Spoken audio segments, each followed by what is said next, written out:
Olá, pessoal! Hoje nós vamos falar o que é fascismo nessa nova fase do canal Despolarize-se, onde nós temos inclusive uma vinheta. Pode rodar.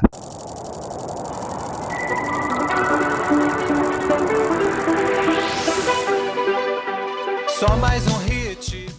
Chamar quem você não gosta de fascista é coisa de gente burra, e nesse vídeo eu vou te explicar por quê. O fascismo não é um xingamento, é uma ideologia muito específica que surgiu na Itália no começo do século XX, depois da Primeira Guerra Mundial. Não confunda com Segunda Guerra Mundial. Isso importa porque ideologias não aparecem do nada, elas surgem para responder a problemas concretos de seu tempo. A Itália vivia uma crise econômica, política, social, coisas terríveis. Havia desemprego, inflação, greves, violência, política nas ruas e um medo crescente de que o país seguisse o mesmo caminho da Revolução Russa, né? E mergulhasse numa revolução comunista que naquele momento já era muito falada. Ao mesmo tempo, muitos italianos acreditavam que a vitória na Primeira Guerra havia sido uma vitória humilhante, porque o país não recebeu tudo o que esperava nas negociações internacionais.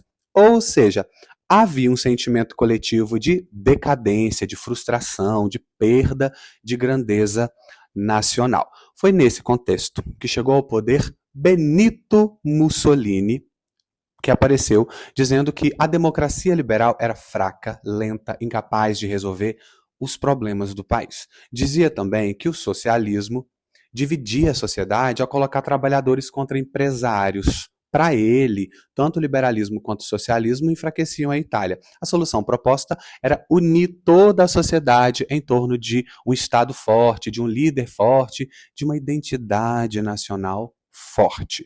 Perceba uma diferença importante. Enquanto o liberalismo coloca o indivíduo no centro da vida política, o socialismo coloca a classe social no centro da análise. O fascismo faz o quê? A nação acima de tudo. O indivíduo só tinha valor enquanto servisse aos interesses nacionais. Direitos individuais podiam ser sacrificados se isso fortalecesse a coletividade.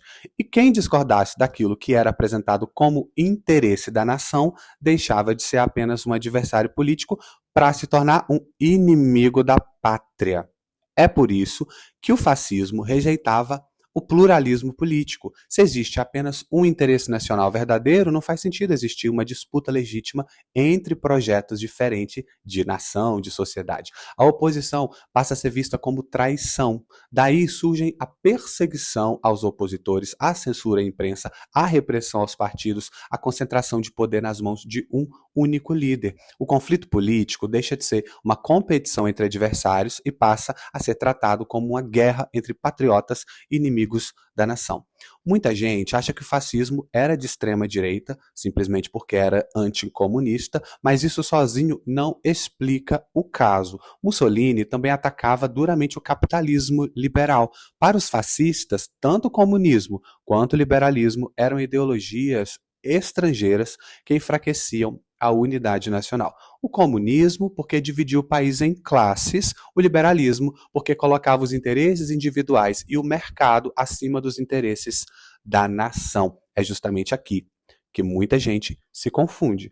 O fascismo não defendia o livre mercado como princípio absoluto. Também não defendia a estatização completa da economia. A proposta era outra. Em vez da luta de classes ou do livre mercado, eles defendiam um Estado que coordenasse patrões e trabalhadores em nome dos interesses da nação. O Estado deveria arbitrar os conflitos, organizar a economia e impedir que qualquer grupo colocasse seus interesses particulares acima do interesse nacional. Essa organização ficou conhecida como corporativismo. A ideia era substituir sindicatos independentes e o conflito entre capital e trabalho por corporações reconhecidas pelo Estado, reunindo empresários e trabalhadores do mesmo setor econômico.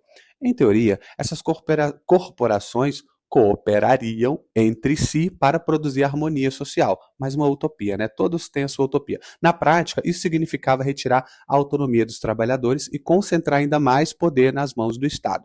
Essa ideia de substituir o conflito entre patrões e trabalhadores por uma coordenação promovida pelo Estado também apareceu no integralismo brasileiro, o movimento brasileiro mais fortemente inspirado no fascismo italiano, né, liderado na década de 30 por Plínio Salgado. Em vez de luta de classes, a proposta era integrar as classes em corporações que cooperariam em nome dos interesses da nação. Evidentemente, o integralismo tinha características próprias, especialmente a influência do catolicismo, né, mas compartilhava com o fascismo essa rejeição ao liberalismo, ao marxismo e à democracia liberal. No fascismo também havia um culto à tradição, à disciplina, à hierarquia, à militarização da sociedade, à ideia de um povo forte, enfim, que precisava estar plenamente mobilizado para enfrentar inimigos internos e externos. Quem era o inimigo? Quem discordasse. Inclusive, acho que eu seria morto na primeira semana. O líder nesse sistema, era apresentado como alguém capaz de encarnar a vontade da própria nação. Não era apenas um governante, era alguém tratado como guia, símbolo, intérprete dos interesses nacionais. Olha o drama.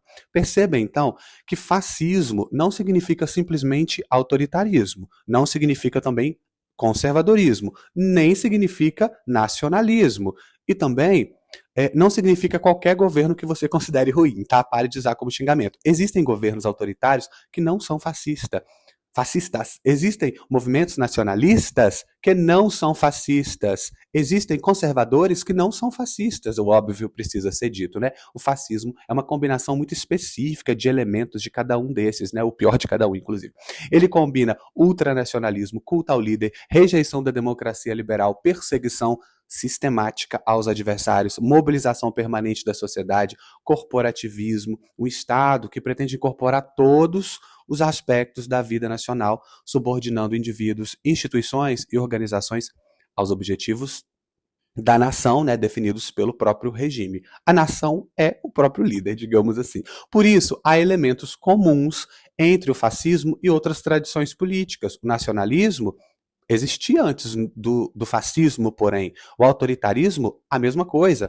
Militarismo, também. O culto à tradição também. Não é porque um político apresenta um desses elementos isoladamente que ele se torna fascista. Cuidado. Ideologias são conjuntos de ideias e não características soltas. Não é algo aberto que você pode classificar qualquer um como aquilo.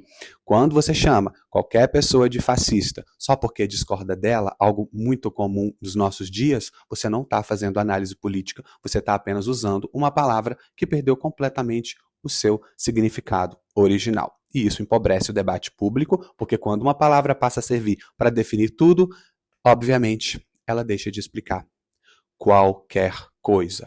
Esse foi mais um vídeo da Despolarize-se. Neste canal, nós temos vídeos com muita frequência explicando conceitos complicados para você. Se você quer entender mais de ideologias, tradições políticas, conflitos, disputas, história da política, a política brasileira, só tem um lugar. O melhor curso de introdução à política em língua portuguesa.